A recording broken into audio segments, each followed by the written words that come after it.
took me back to the zoo, and we met Lyra. And then at the end of that 3 days, she wanted me to take her back to her room, and I asked if we could write, because I was very infatuated with her.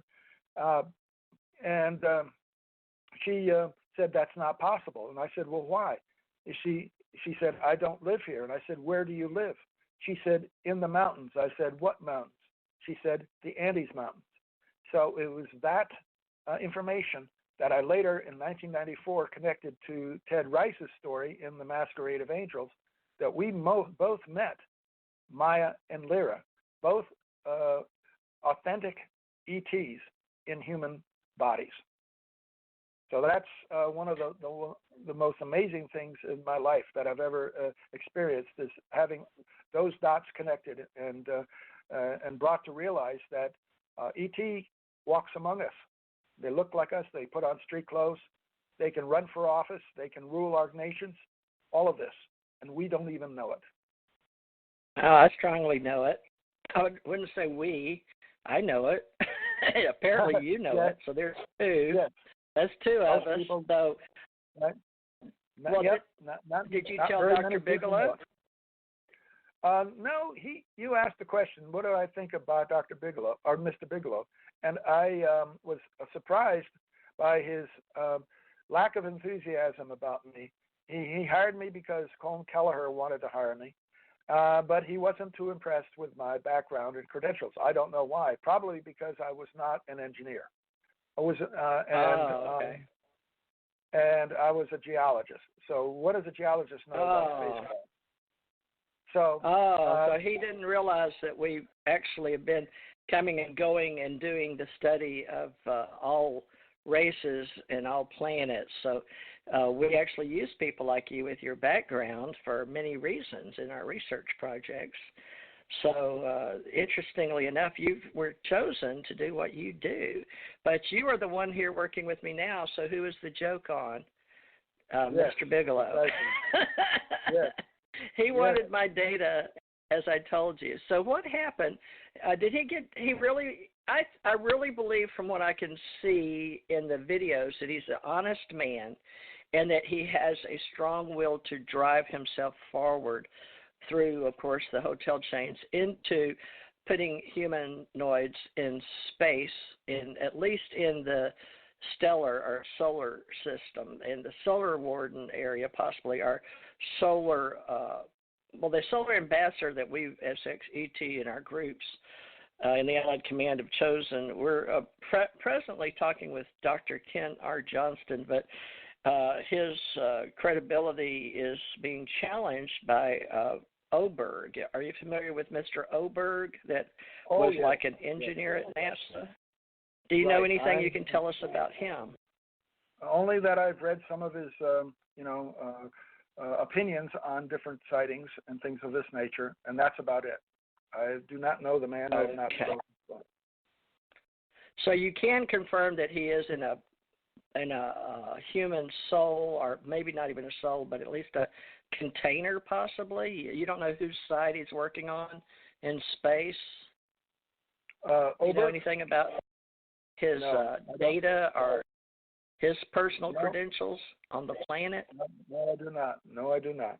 He's just seemed to be a spoiler, if anything. In other words, he was trying to downplay any sightings. He wasn't a true skeptic in the sense. He came across with some reasonable interpretations, as I recall, but he was not a strong supporter of ET being here. So would you say that he is possibly involved in misinformation, disinformation, or information enhancing? Well, I don't like the word or control. Disinformation. He's just trying to control the interpretation and the narrative on things. That was all. So could you, as an educated person, using your doctors in philosophy, state that this person that I'm referring to, and I've got to get firsthand information, but he has made contact with me via YouTube regarding sharing information with me, basically not to call Ken R. Johnston, Senior Doctor, which Ken has written a book and put all his data firsthand, so he is the real deal.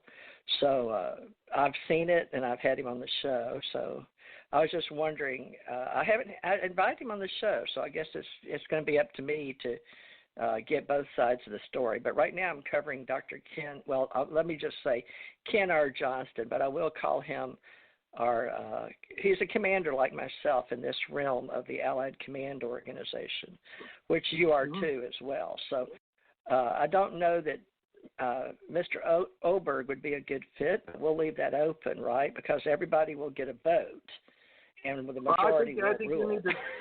Yeah, TJ, you need to make up your own mind on him. All I can say is that I do not know him well enough to be able to pass judgment on him. I do know he has commented on many different sightings, and he's made a contribution. I think he sincerely, tries to do his best to come to a scientific conclusion. And if you can't call it, alien spaceship, well, then what is it? So he's been very good from that standpoint of giving a good interpretation.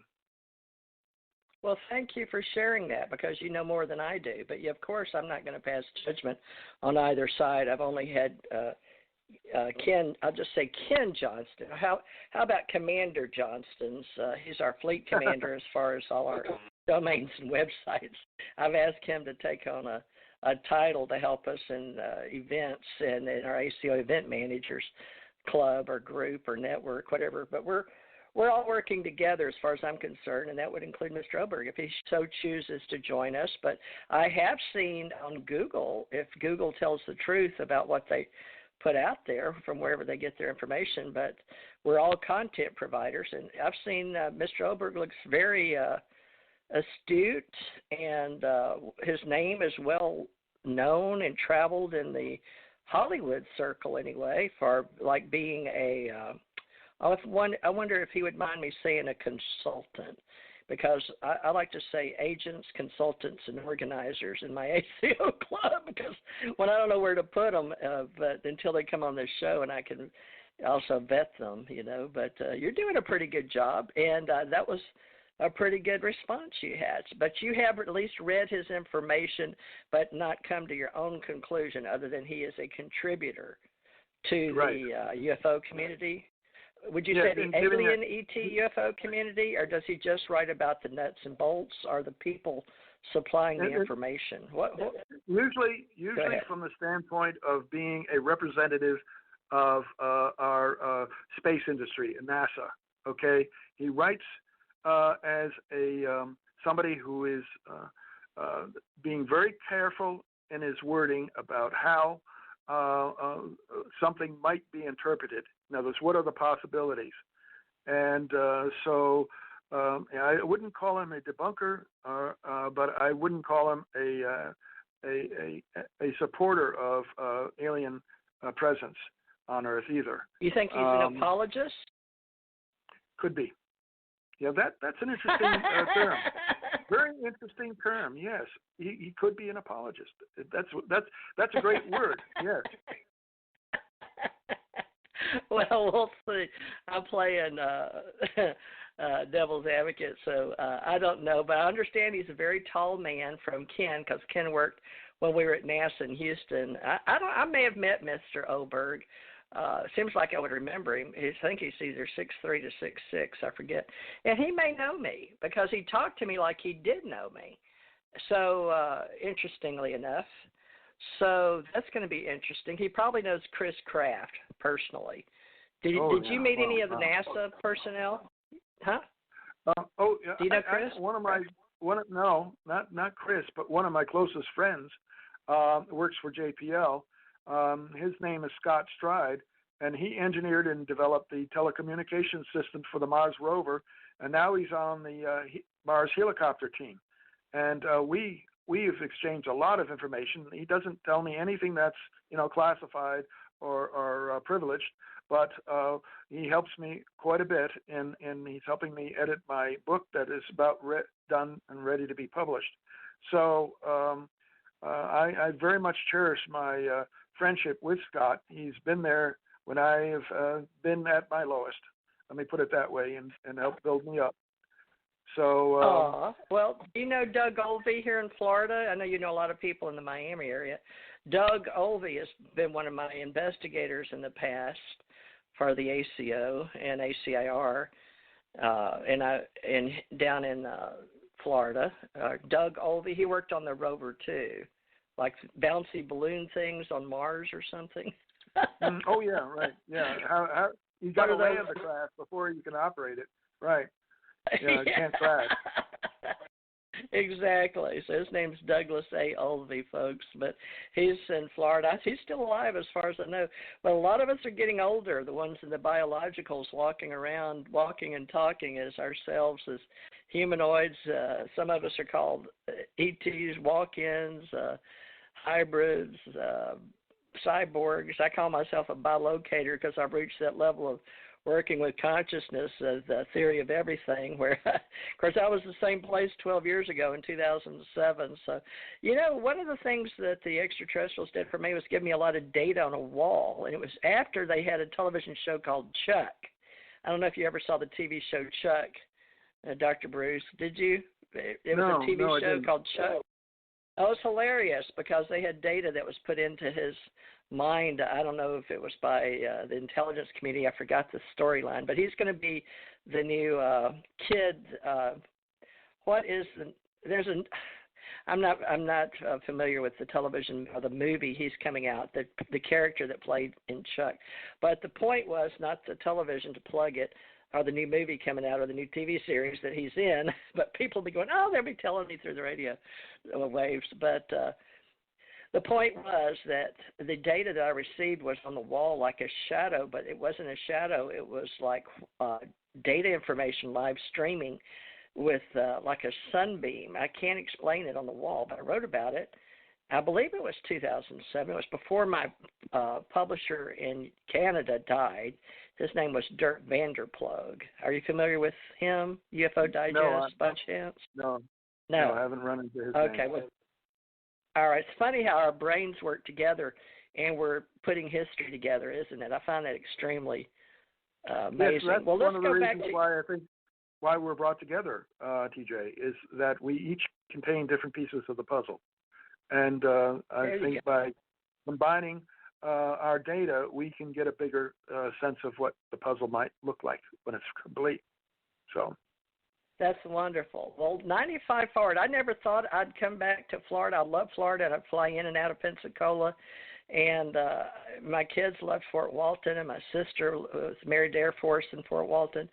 And so this strip on 98 between Pensacola and Fort Walton was sort of back and forth, but my children loved it here, and my husband was originally born in Knoxville, Tennessee. That's their father, Stephen Lee Parrish, that worked for NASA, and Houston, and then back over to Kennedy. But he was a government contractor, but he was originally cleared, as was I, by the first time NASA in government personnel back in the day when they actually had physical paper, and you had to fill out for your clearances, right? So he and I both from the age of teenagers out of high school, and they track you for at least 10 years, right?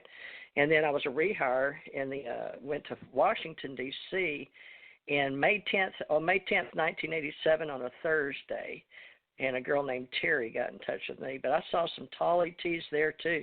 They were wearing Navy uniforms, but you know how you get a precognition or empathic hit? Yeah. I knew they were from another planet, but they talked to me into my head. So I figured that's why they had me sitting where I was on the steps. I've been put in many positions in my life, I don't know if you have, that are very deja vu or very set up, and you can feel it. You know it's for a reason, and then you feel it. It's precognition, and then it happens. So I've been around a lot of extraterrestrials. I have a quick story, if you don't mind. Maybe the audience would be interested in this. When I was working with Richard Hoagland, his producer, Cynthia Love, we became good friends, and we communicated on the phone quite a bit. And at that particular time, I had met been introduced to my